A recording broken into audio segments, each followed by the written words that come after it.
사무엘하 21장. 다윗의 시대에 년분연 3년 기근이 있으므로 다윗이 여호와 앞에 간구하매 여호와께서 가라사대 이는 사울과 피를 흘린 그 집을 인함이니 저가 기브온 사람을 죽였음이니라 하시니라.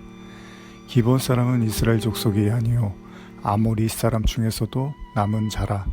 이스라엘 족속들이 전에 저희에게 맹세하였거늘 사울이 이스라엘과 유다 족속을 위하여 열심히 있으므로 저희 죽이기를 꾀하였더라. 이에 왕이 기브온 사람을 불러 물으니라. 다윗이 저희에게 묻되 내가 너희를 위하여 어떻게 하랴? 내가 어떻게 속죄하여야 너희가 여호와의 기업을 위하여 복을 빌겠느냐? 기브온 사람이 대답하되 사울과 그 집과 우리 사이에 일은 은금에 있지 아니하오나 이스라엘 가운데서 사람을 죽이는 일은 우리에게 있지 아니하니이다. 왕이 가로되 너희의 말하는 대로 시행하리라. 저희가 왕께 고하되 우리를 학살하였고 또 우리를 멸하여 이스라엘 경내에 머물지 못하게 하려고 모해한 사람의 자손 7을 내어 주소서.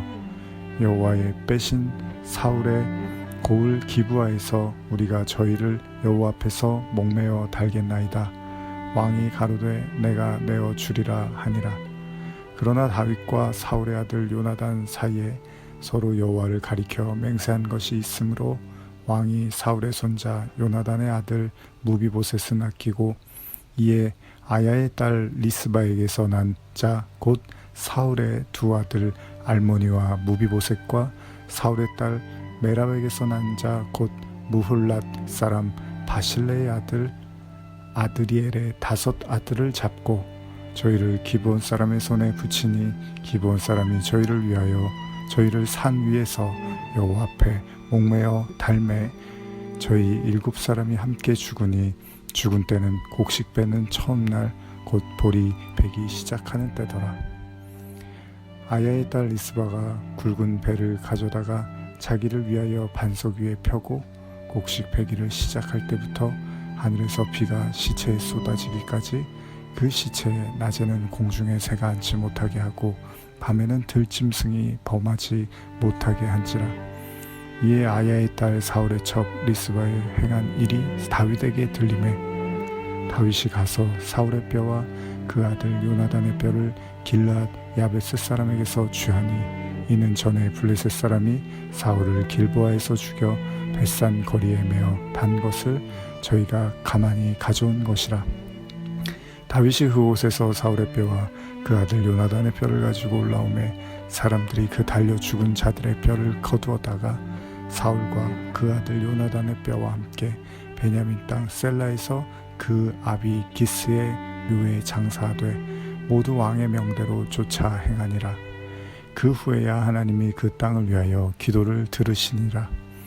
블레셋 사람이 다시 이스라엘을 치거늘 다윗이 그 신복들과 함께 내려가서 블레셋 사람과 싸우더니 다윗이 피곤하매 장대한 자의 아들 중에 300세겔 중 되는 노창을 들고 새 칼을 찬 아스비브노비 다윗을 죽이려 하므로 스루아의 아들 아비새가 다윗을 도와 그 블레셋 사람을 쳐 죽이니 다윗의 종자들이 다윗에게 맹세하여 가로되 왕은 다시 우리와 함께 전장에 나가지 마옵소서. 이스라엘의 등불이 꺼지지 말게 하옵소서 하니라.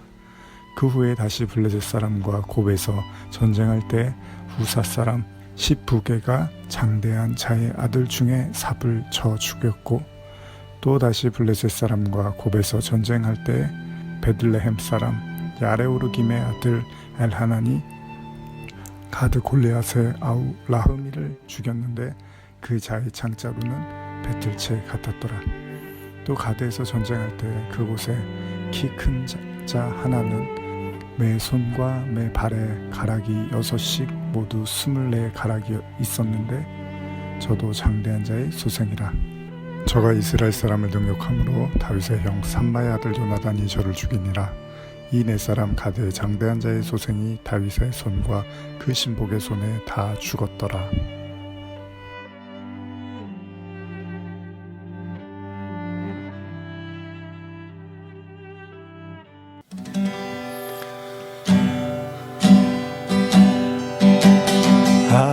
아버지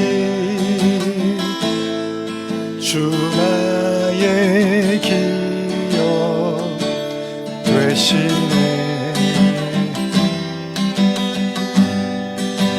주님은 내 소망, 내 기쁨.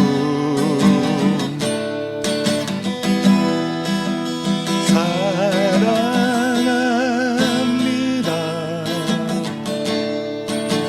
사랑합니다.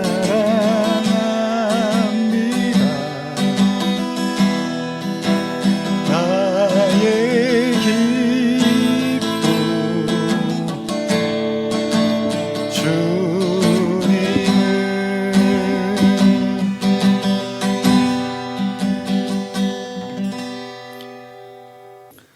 자, 오늘은 사무엘하 21장 말씀을 함께 여러분과 묵상하며 나누기를 원합니다. 우리 20장까지 이제 내용들을 같이 나누었고, 사실 21장부터는 마치 부록처럼요, 사무엘 상하 이제 이 이야기들이 다윗에 대한, 또 사무엘 선지자에 대한, 또 다윗과 그 압살롬 뭐 이야기들, 또 사울의 이야기들, 이런 어떤 이야기, 스토리가 이렇게 진행이 되었는데, 지난 시간까지 했던 20장에서 모든 이야기들이 이제 마무리를 하고 있는 것처럼 보이고, 21장부터는 다윗의 그 재임 기간 동안에 있었던 사건들을 옴니버스처럼 이렇게 기록을 하고 있습니다. 그러니까 21장에서 24장까지는 다윗 시대에 있었던 사건과 아울러서 뭐 다윗의 시라든지 찬송 이런 게 기록이 되어 있는데, 그래서 마치 이제 사무엘서를 다 읽고 상하를 다 읽고 부록을 보는 듯한 좀 느낌을 받을 수도 있습니다. 어쨌든 간에 이제 이 내용들도, 그러나 뭐 20장까지 우리가 나눴지만은 그럼에도 불구하고 또 21장에서 24장까지 또 말씀들이 계속해서 진행을 하고 있는 것을 보면 여기에도 아직 하나님이 더 하시고 싶은 말씀이 있다고 생각을 합니다. 그래서 오늘부터 또 앞으로 24장까지 말씀들을 또 나누어 나갈 때 이제 전체 우리가 그동안 봐왔던 사무엘 상하를 또 떠올려 보면서, 왜 이 내용들을 하나님이 우리에게 주시는 건가, 제가 뭐 아주 깊이 다루지 않는다 하더라도요, 여러분들이 한번 좀 깊이 한번 또 생각해 보시고 묵상하는 은혜의 시간 되셨으면 좋겠습니다. 그러면 오늘도 현대어 성경을 읽으면서 21장 이야기를 좀 시작을 하려고 하는데요. 일단 제가 좀 간략하게 말씀을 드리면, 오늘은 기브온 사람들에 대한 이야기를 하고 있어요. 근데 이 기브온 사람들이 어떤 사람이냐면, 예전에 이스라엘 백성들이 출애굽을 하고서 가나안 땅을 이제 그 하나님이 약속의 땅으로 주셨잖아요. 그래서 그들이 가나안 땅에서 전쟁을 하면서 그 땅을 이제 취하려고 하는 과정 속에서, 혹시 아이성이라고 기억을 하시나요? 여리고성이 함락되고 그 이후에 아이성 전투가 있었는데, 그때 이제 가나안에 있었던 족속들이 굉장히 두려움에 떨게 되는데요. 그때 이들이 이 중에 기브온 족속이라는 기브온 성읍에 살았던 사람들이 두려운 나머지 그 이스라엘 백성들에게 이제 어쨌든 간에 공격을 받으면 죽을 수가 있잖아요.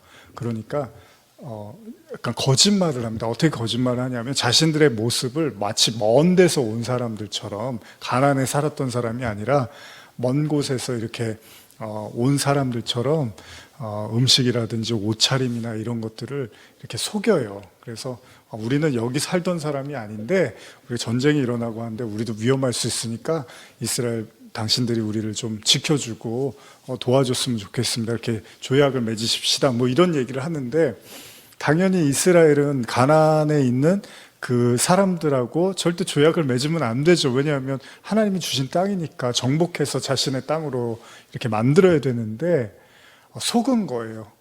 자기들에게 뭔가 위협이 되지 않는다고 생각을 해서 조약을 맺습니다. 근데 나중에 알고 보니까 이제 가나안에 살고 있었던 기브온 족속이었던 거죠. 그런데도 불구하고 하나님이 어쨌든 간에 한번 약속한 거는 이제 지키라고 해서, 나중에 좀 분하고 원통하긴 하지만 그 사람들을 어떻게 보면 이제 약간은 이제 뭐 이런저런 좀 일을 맡기면서 너희들이 거짓말한 거에 대해서 어쨌든 간에 그 사실에 대해서는 잘한 거는 아니다. 그러면서 이런저런 이제 일들을 시키면서 뭐 그런 관계를 이렇게 맺어나가는 그런 장면인데요. 그때 어쨌든 간에 언약을 맺었기 때문에 이스라엘 백성들은 기브온 족속을 함부로 뭐 죽이거나 하지는 않아야 되는 거였죠.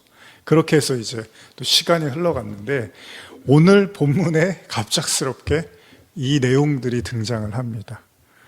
그러니까 지금 내용은 20장 이후의 내용이라기보다는 이전에 있었던 사건들 중에 어떤 시점의 사건들을 꺼내서 옴니버스처럼 지금 이제 성경이 기술하고 있다는 걸 참고하시고요. 그럼 한번 제가 사무엘하 21장 1절에서 2절을 현대어 성경을 읽어보겠습니다. 여러분들 지금 들으신 내용을 가지고 이제 생각하시면 됩니다. 다윗 왕이 통치할 때 3년 동안 큰 가뭄이 든 적이 있었다. 이렇게 긴 흉년이 계속되자 다윗 왕은 성소에 가서 여호와께 그 원인을 물었다. 그러자 여호와께서도 이렇게 대답하셨다. 사울이 죄 없는 사람들의 피를 많이 흘렸는데 그 피를 아직도 갚아주지 않았기 때문이다. 곧 그가 죄 없는 기브온 사람들을 떼죽음 시켰기 때문에 지금 흉년이 계속되고 있는 것이다. 다윗은 곧 예루살렘에서 북서쪽으로 9km 지점에 있는 기브온 성읍으로 사람을 보내어 그 주민들을 불러왔다. 그들은 본래 이스라엘 사람이 아니라 가나안 원주민에 속하는 아모리 족속 중에서 살아남은 사람들이었다. 이스라엘 백성은 가나안 땅을 점령할 때 기브온 사람들과는 평화 조약을 맺고 그들을 보호해 주기로 약속하였다. 그러나 사울은 이스라엘 백성을 이방인으로부터 완전히 보호해 주겠다는 지나친 열성으로 그들을 대학살했었다. 지금 이제 이해 가시죠? 기브온 사람들하고 어찌됐건 간에 약속을 했는데 그 약속을 사울이 왕이 되었을 때 어겼던 거예요. 지금 읽은 본문처럼 이스라엘 백성들을 보호해 주겠다는 그런 명분으로 이방인이었던 기브온 사람들을 완전히 이제 몰아친 거죠. 근데 참 무서운 게 뭡니까? 이게 왜 다윗 왕이 통치할 때 3년 동안 큰 가뭄으로 나타나냐는 거예요.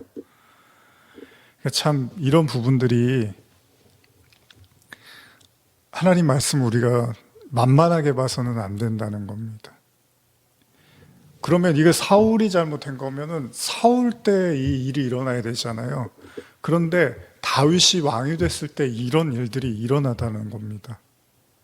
한번 제가 주석을 조금 읽어 드릴게요. 기브온 이 관련한 주석입니다. 기브온 거민 학살 사건이 사울 시대에 일어났음에도 불구하고 다윗 시대에 이르러서야 비로소 하나님의 징벌이 가해진 것은 이상하다. 주석도 이렇게 쓰고 있어요. 그러나 이런 하나님의 심판 행위는 다음과 같은 진리를 내포하고 있다. 한번 들어보세요. 주석에서는 뭐라고 하는지. 이스라엘은 하나님 앞에서 시간과 인격을 초월한 단일 공동체이며 아비의 허물이 자손들에게 영향을 미치게 되리라는 율법의 성취인 동시에 출애굽기에 보면 이제 이런 내용이 있습니다. 또 징계를 통하여 당신의 백성의 범죄를 방지하고 성숙한 인격을 갖추게 하시기 위한 하나님의 배려 및 인간의 죄는 언젠가 하나님의 공의로운 심판을 부르게 되어 있다는 점이다. 뭐 성경의 이제 주석에는 성경의 어떤 이제 곳곳의 말씀들을 이렇게 같이 첨부해서 이제 이야기하고 있는데요. 사실 무섭죠, 여러분. 저도 사실 요즘 사무엘하 이렇게 말씀을 여러분과 나누면서 그런 생각들을 많이 하거든요. 다윗이 잘못을 했어요. 근데 이 죄 때문에 뭐 암논, 다말, 압살롬에 이르기까지 사실 모두 다 이제 어떻게 보면 불행하고 또 괴로운 또 흉폭한 그런 삶을 살다가 이제 마감을 하게 되죠. 근데 그 원인이 다윗에게 있다는 거예요. 그렇게 생각해 보면요, 여러분. 인간이, 우리가 이제 로마서도 그렇지만은 인간이 다 원죄가 있다고 하죠. 근데 저와 여러분들은 선악과를 먹어본 적이 없어요. 선악과가 본 적도 없고요. 그렇죠? 그런데 아담이 그 죄로 말미암아 우리가 그 죄의 영향 하에서 우리도 이제 아담과 똑같은 이제 위치에 놓이게 된 거잖아요. 똑같은 그 상황에 처하게 된 거예요. 근데 아담이 어떤 죄를 졌냐면 하나님 먹지 말라고 한 그 실과의 나무 선악과를 먹었단 말이에요. 그러면 그거는 아담에 대해서 끝나야 되는데, 뭐 길어야 아담의 아들들, 아담의 자녀들에서 끝나야 되는데 지금까지도 모든 인류가 태어나면서부터 원죄를 가지고 태어난다고 한단 말이에요. 사실 인간의 생각으로는 잘 이렇게 납득이 안 가고 이해가 안 갈 수도 있는 부분입니다. 예를 들면 다윗이 잘못을 했는데 압살롬하고 뭐 암논이라든지 다말 이렇게 무너지고 망가져가는 모습 보면 이게 누구 잘못이지? 이거 얘네들이 원래 그런 애들이었나? 아니면 이게 진짜 다윗 때문에 얘네들까지 이렇게 나쁜 모습이 됐나? 우리가 이런저런 생각을 할 수 있단 말이죠. 근데 오늘 본문도 그래요. 분명히 사울의 시대에 잘못한 건데 왜 이게 다윗 왕 시대의 기근으로, 그것도 심한, 3년이면 여러분 아주 심한 기근이잖아요. 이런 걸로 나타나느냐? 왜 그 대에 그 사람이 살아있을 때 다 그 죄와 벌을 받는 게 아니라 그 후대가 고통받느냐는 거예요. 근데 이제 우리가 주석의 내용을 보니까 이런 표현이 있는 거예요. 하나님 앞에서 이스라엘은 시간과 인격을 초월한 단일 공동체다. 또 아비의 허물이 자손들에게 영향을 미치리라. 뭐 이런 얘기들. 그래서 예수님도 그 사역하실 때 이제 앞을 못 보는 아마 사람이었던 것 같은데 누구의 죄 때문입니까? 뭐 이렇게 이제 제자들이 묻죠. 저 사람은 누구의 죄 때문에 저렇게 된 겁니까? 그랬더니 예수님 뭐라 그래요?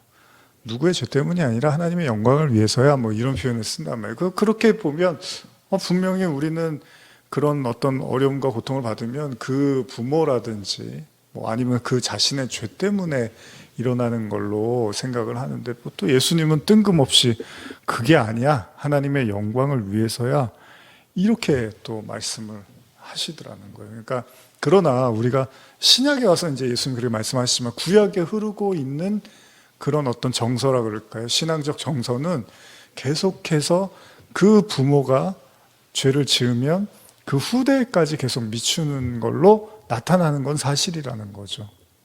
또 그렇게 생각하면 저와 여러분들이 만약에 어떤 어려움을 겪고 있으면 이게 나 때문이 아니라 뭐 내 위에서 일어난 일인가, 뭐 조상들이 잘못했나, 아니면 뭐 부모의 문제인가, 뭐 이런 생각을 할 수 있잖아요.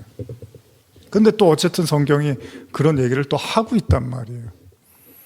근데 어찌됐건 간에 우리가 그걸 다 헤아리고 알 수는 없어요. 그러나 한 가지 우리가 알 수 있는 건 다윗이 이 기근으로 말미암아 진지하게 이제 하나님께 물은 거잖아요. 기도를 한 거잖아요. 그랬더니 하나님께서 말씀하시는 거죠. 사울이 죄 없는 사람들의 피를 많이 흘렸다.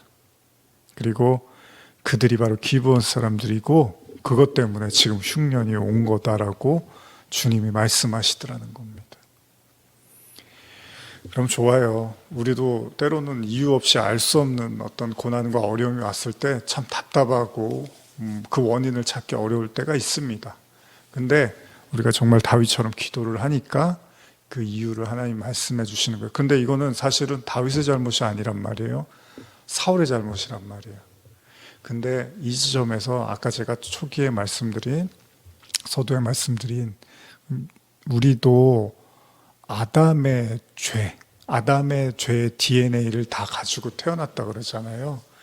그러면 저 사울 때문에 우리가 왜 고통받아야 돼요? 이렇게도 생각할 수 있지만, 또 다른 의미에서는 그 사울이 가지고 있는 그 죄의 속성, 그건 어디서 온 거죠? 올라가면 아담에서 온 거잖아요. 그러니까 그래서 제가 예전에 노아방주 설교할 때도 아담이 잘못하고 나서 죄를 지니까 그 아들들이 서로 살인을 저지르더라는 거예요. 가인이 아벨을 죽이고 형제가 형제를 죽이잖아요.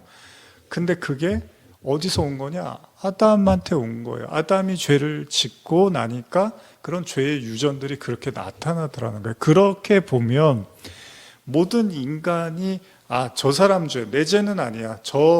내 위에서 잘못한 거야. 내 죄는 아니야. 이렇게 말할 수는 없다는 거예요. 그런 의미에서라면 아까 주석에서 이스라엘 공동체, 시간과 인격을 초월한 단일 공동체 이런 표현을 쓰지만 그건 이제 하나의 민족으로서지만 우리는 전 인류로 놓고 봤을 때도 그 모든 죄, 지금 우리가 비난하고 싶은, 저 사람만 없어지면 될 것 같은, 막 이런 이제 죄에 대한 이야기들이 얽히고 설키고 있지만 사실은 그 모든 것이 나의 죄와 무관하지는 않다라는 겁니다. 왜요? 그래서 예수님이 죄가 없는데 그 죄를 이렇게 떠안은 거잖아요. 근데 예수님이 떠안아서 지신 십자가에서의 그 죄로부터 자유로운 사람이 있냐는 거예요. 나는 그래도 예수님한테 뭐 한 모래알 정도의 그 짐은 드렸지만 나는 저 사람같이 바위를 예수님께 드리지는 않았어. 내 죄하고 저 사람의 죄는 질적으로 달라. 이런 생각을 할 수 있어요. 근데 예수님이 요한복음 8장인가요? 가늠하다 현장에서 붙잡힌 여인한테 뭐라 그래요?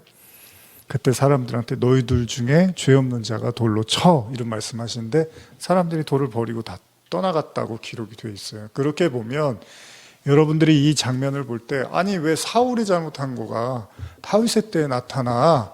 라고 억울할 수 있어요. 물론 저도 그런 생각이 들죠. 그런데 조금 더 생각해 보면 그게 완전히 무관한 건 아니라는 겁니다.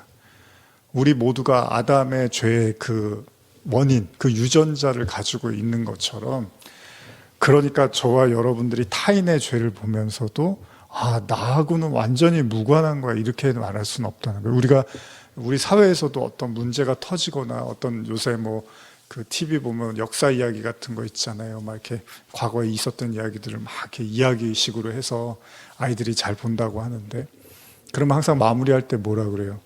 과연 우리는 어른으로서 우리는 책임이 없다고 말할 수 있느냐? 이런 얘기들을 하잖아요. 어떤 문제나 사건이 생겨서 누군가 고통을 받고 죽게 됐을 때 과연 우리는 자유로울 수 있느냐? 이런 말을 하잖아요. 마찬가지라는 겁니다. 어떻게 보면 이게 지금 이스라엘에서 일어난 일이지만 전 세계적으로도 일어나고 있는 수많은 일들과 사건과 사고와 그런 아픔과 눈물의 현장이 우리와 결코 무관하다고 말할 수 있느냐? 나하고는 관계없는 거라고 말할 수 있느냐? 그럴 수는 없을 거예요. 만약에 그렇다면 하나님이 불의하신 거죠. 공정하지 않은 거죠. 아니 왜 사울의 때에 잘못한 걸 가지고 왜 다윗의 때에 추궁하십니까? 라고 우리가 말할 수 있지만 하나님이 생각이 짧고 하나님이 지혜롭지 않은 분이 아니시라면 그렇게 하시는 이유가 있겠죠. 어차피 생사화복은 하나님이 하시는 거니까 사울의 때에 벌어진 건데도 불구하고 다윗의 때에 일으키게 하는 건 다윗의 때에도 반드시 이 일을 기억하고 생각하라는 하나님의 어떤 메시지가 있는 거잖아요. 그러니까 저와 여러분들도 마찬가지겠죠. 이게 내 잘못이 아닌 것 같은데 왜 내가 이것 때문에 어려움 당해야 돼? 나는 그렇게 안 살았는데, 아니 다른 사람들이 그렇게 살았는데 왜 나까지 그런 덤탱이를 써야 돼? 누명을 써야 돼? 이런 생각을 할 수 있잖아요. 근데 다윗은 기도하고 어떻게 하죠? 이게 사울 왕 때 기브온 사람들을 노엽게 한 결과였구나라는 걸 이제 알게 돼요. 그리고 나서 다윗이 어떤 행동을 하느냐? 사무엘하 21장 3절 이하입니다. 현대어입니다. 다윗이 기브온 사람들에게 물었다. 내가 여러분들에게 어떻게 보상해 드려야 되겠습니까? 내가 이제 어떻게 해드려야 여러분이 더 이상 저주를 멈추고 이제부터 우리에게 복을 빌어주시겠습니까? 그들이 대답하였다. 저희는 이 죄악에 대한 보상으로 사울의 후손들에게서 은이나 금을 바라지 않습니다. 우리 족속의 엄청난 비극은 분명히 사람의 목숨으로 보상되어야 하는데 우리에게는 이스라엘 사람을 죽일 권리가 없습니다. 다윗이 약속하였다. 여러분이 원하는 것이 무엇이든지 내가 이루어 드리겠으니 마음 놓고 말하십시오. 그들이 이렇게 요구하였다. 사울은 우리를 전멸시키려고 하였습니다. 이스라엘의 영토 안에서는 우리가 한 사람도 발붙여 살지 못하게 하려고 잡아 죽이기 시작하였습니다. 그가 우리 족속을 멸절시키려고 작정하였기 때문에 이제는 그의 족속을 멸절시킨다는 뜻으로 그의 후손 중에서 남자 7을 골라 우리의 손에 넘겨주십시오. 그러면 우리가 그들을 사울의 고향 마을 기브아에 있는 여호와의 산으로 데려가서 그들을 나무에 매달아 여호와께 바치겠습니다. 사울이 우리 고향 마을에 들어와 사람을 죽였기 때문에 우리도 사울의 고향 마을에서 그의 후손을 처형하여 여호와께 바치겠습니다. 왕이 직석에서 약속하였다. 내가 그들을 넘겨주겠소. 다윗이 하나님의 말씀을 듣고 이게 기브아 사람들에 대한 서글픔, 서러움 때문이었구나라는 걸 알게 되고 그들에게 찾아가서 그들의 소원을, 그들의 마음의 원함을 들어줍니다. 그게 뭐였죠? 사울이 너무나 잔인하게 자신들을 전멸시키려고 했던 것, 이스라엘 영토 안에는 우리가 한 사람도 발붙여 살지 못하게 하려고 잡아 죽이려고 했던 것, 그래서 그들도 똑같이 이제는 그의 족속을 멸전시킨다는 뜻으로 그의 후손 중에서 남자 7을 골라 우리의 손에 넘겨주십시오, 이렇게 말을 하는 거예요. 어떻게 보면 사실은 좀 이게 뭐 은혜스럽다고 해야 되나, 물론 약속을 어긴 사울도 분명히 잘못했지만 그 대가로 그 사울의 후손 7명을 보내서 자기네들도 희생시켜서 여호와께 바치겠다고 하는 것이 어떻게 보면은 사실은 꼭 그렇게 바람직한 일인가라고 생각이 될지도 모릅니다. 그러나 성경은 어쨌든 다윗 왕이 이것을 받아들이고 그 7명을 넘겨주겠다고 약속을 하는 거죠.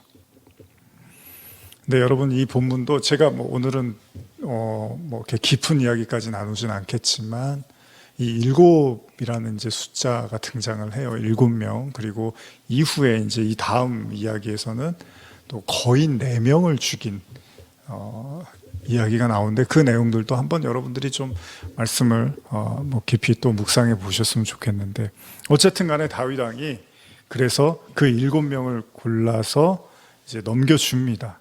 그래서 다윗은 이제 그 사울의 후손 7명의 사람, 무비보셋을 제외한 사람을 넘겨주게 되는데요. 그들은 이제 기브온 사람들은 이 사람들 데리고, 제가 21장 9절 보시면 기브온 사람들은 그들을 산으로 데리고 올라가서 성소 앞에 나무를 세운 후 매달아 죽였다. 그때는 보리를 거두기 시작하는 4월 중순경이었다. 이렇게 이제 마무리를 해요. 어쨌든 간에 그 원통함을 다윗이 이제 달래주고 풀어주는 거죠.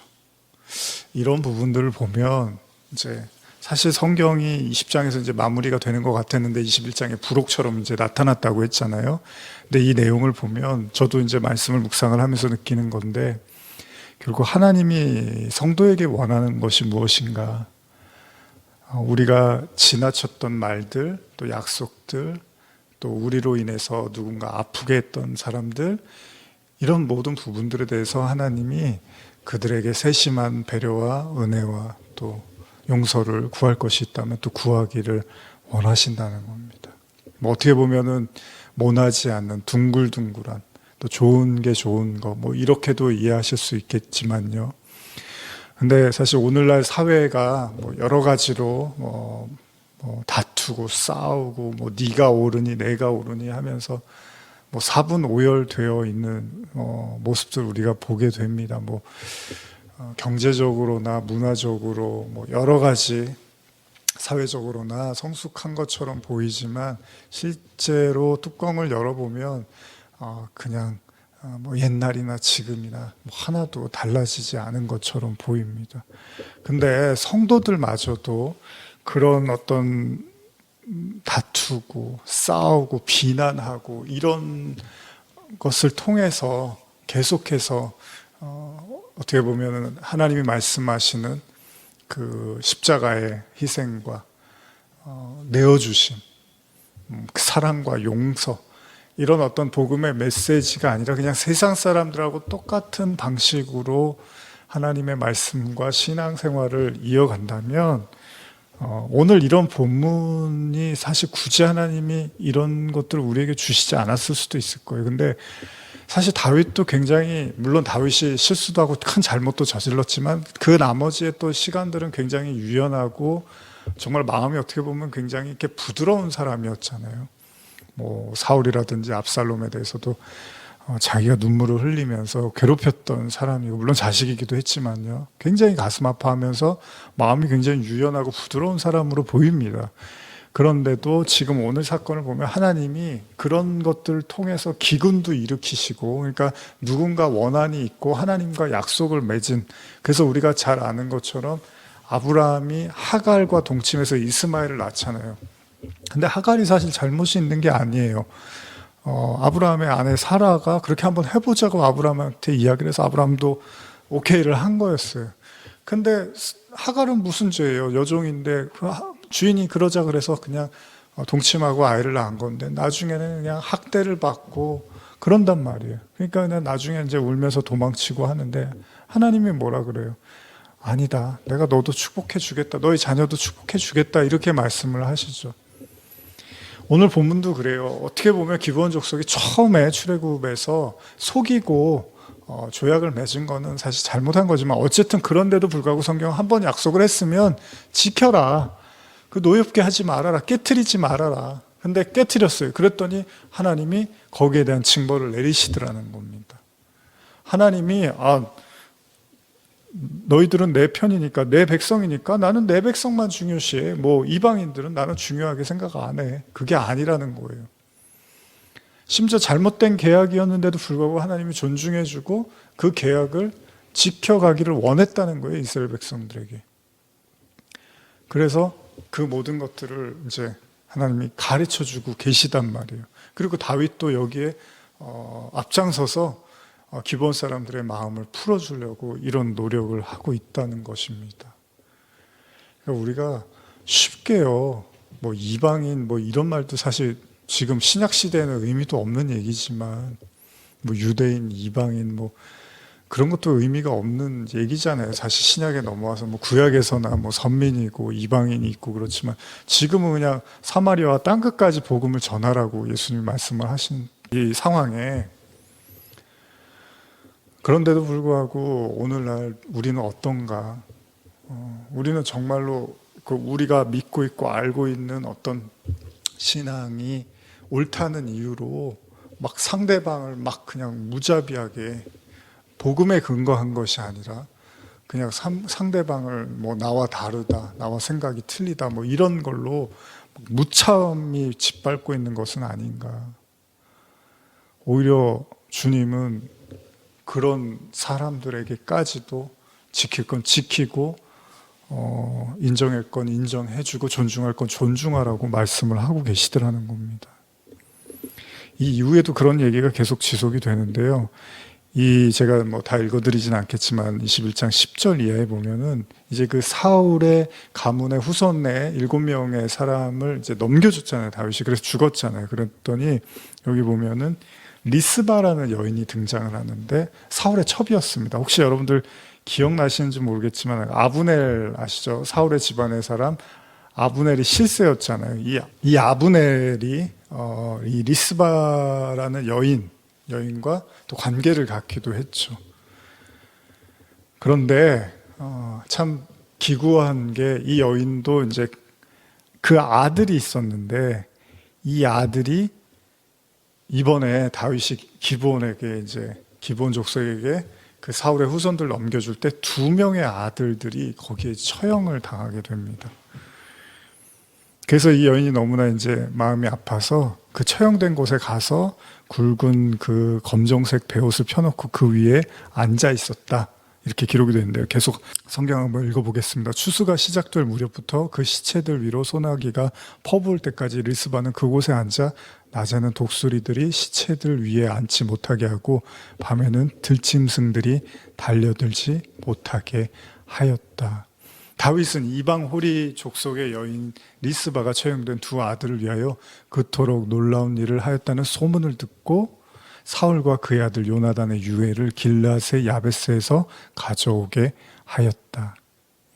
블레셋 군인들이 사울의 군대와 길보아 산에서 싸울 때 그들은 이 싸움에서 진 사울과 그의 아들 요나단을 쳐 죽이고 그들의 시체를 벳산의 광장에 매달아 두었다. 거기서 그들의 시체를 몰래 거두어다가 안장시켜준 이들이 바로 길르앗 야베스 주민들이었다. 사울이 전에도 그들을 도와주었기 때문에 그 은혜를 갚은 것이다. 다윗은 이제 십자가에 처형된 7사람의 유해도 모아다가 사울과 요나단의 유해와 함께 베냐민 지파 땅 셀라에 있는 사울의 아버지 기스의 무덤에 합장하였다. 이 모든 일이 다윗의 명령대로 다 이루어지자 하나님은 자기 백성의 기도를 들어주시고 더 이상 흉년이 들지 않게 하셨다. 이렇게 마무리를 하고 있어요, 여러분. 다윗이 그 리스바라는 여인, 이 여인의 이제 아들들, 사울의 첩이기도 했죠.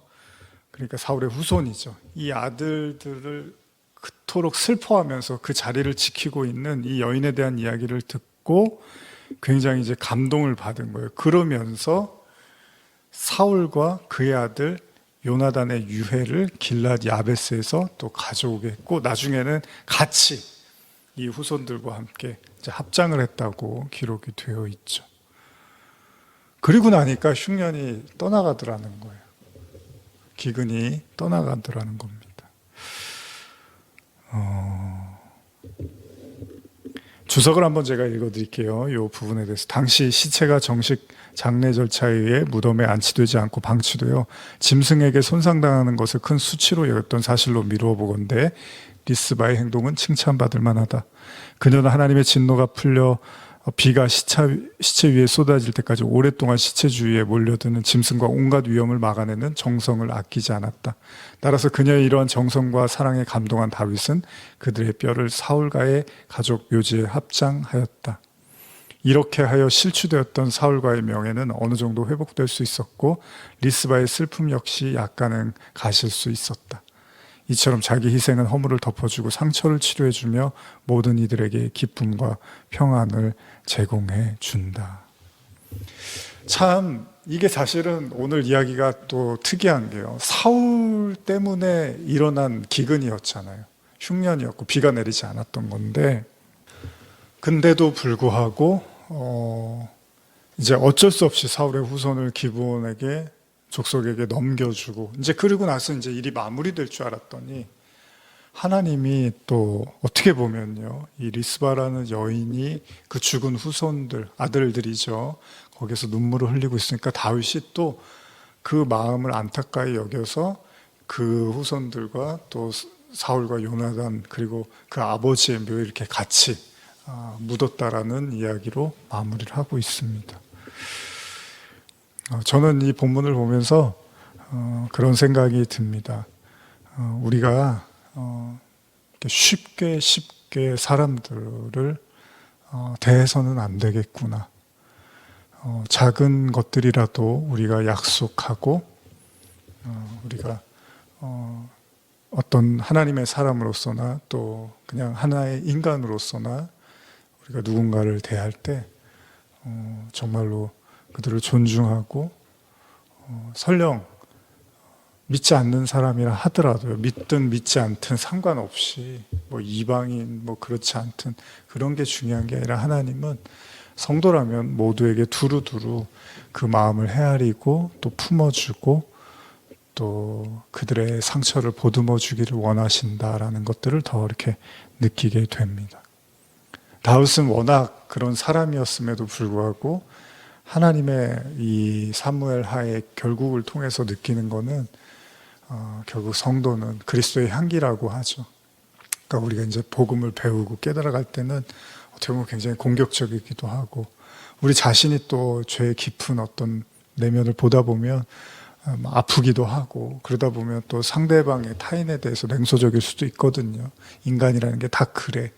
인간은 다 악해. 뭐 이런 생각들을 하다 보면 또 사람들에 대해서 이렇게 마음이 다칠 수도 있고 사람들하고 깊은 어떤 교제를 나누고 싶지 않을 수도 있어요.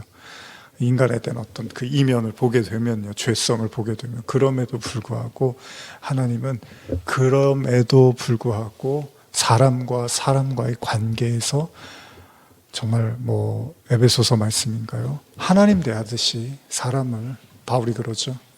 사람을 대할 때 정말 하나님께 죽게 하듯 하라고 하는 것처럼 그런 삶을 또 살기를 원하신다는 겁니다. 아니 또 그렇잖아요. 천국에 우리가 갔을 때 천국이 뭐 삭막하고 냉소적이고 뭐랄까요, 막 이렇게 다 자기 어떤 곤조들만 있고 자기 성격대로만 하고 그러지는 않겠죠.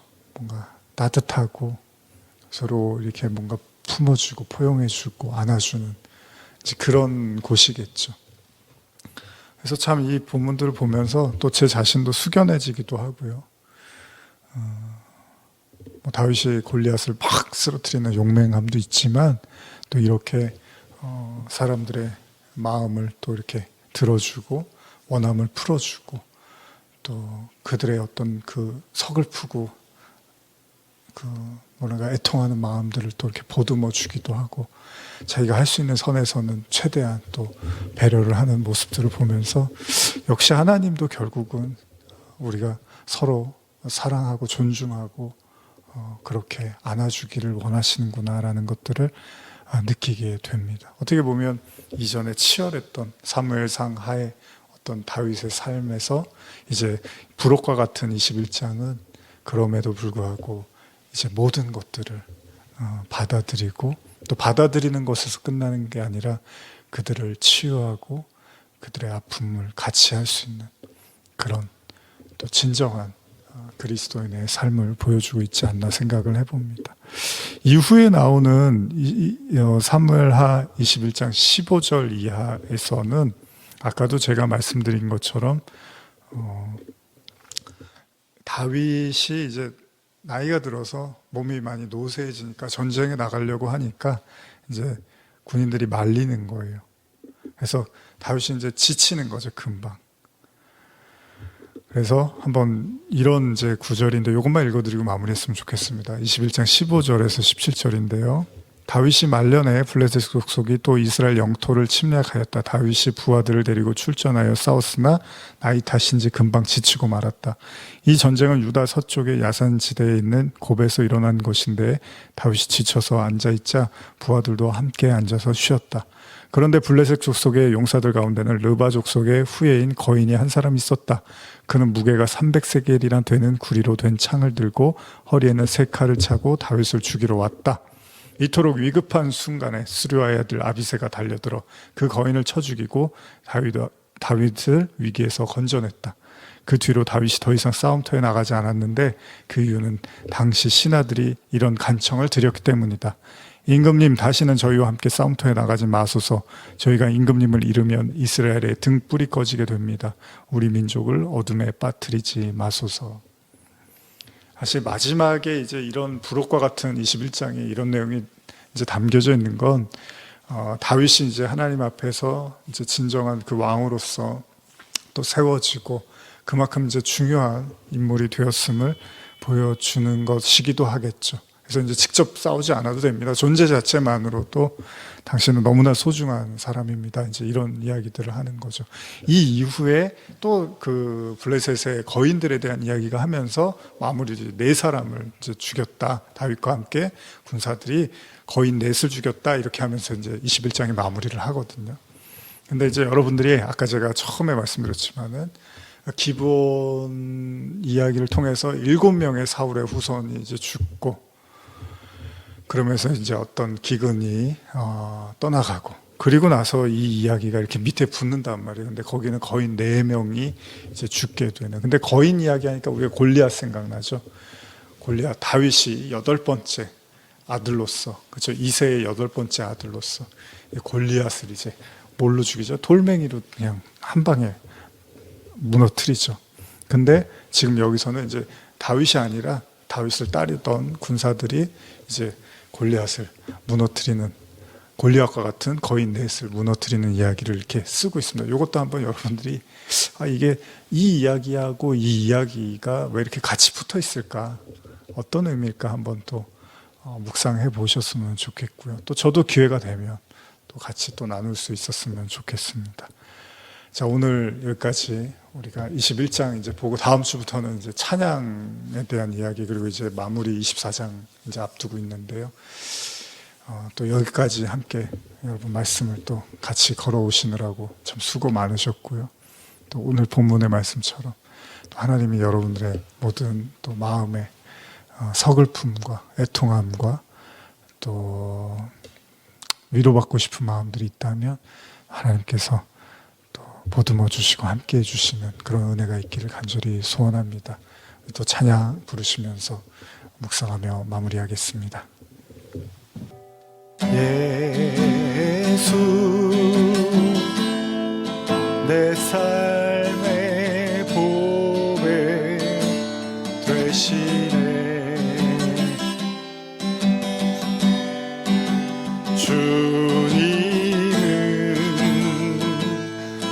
온유하고 순결해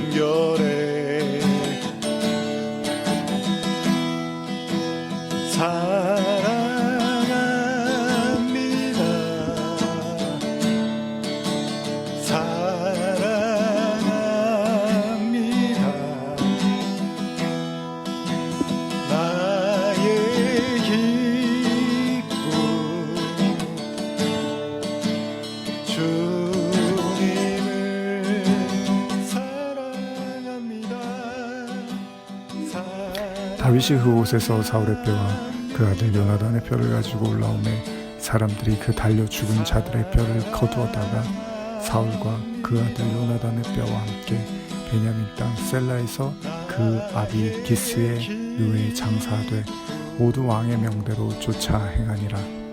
그 후에야 하나님이 그 땅을 위하여 기도를 들으시니라. 나의 기쁨 주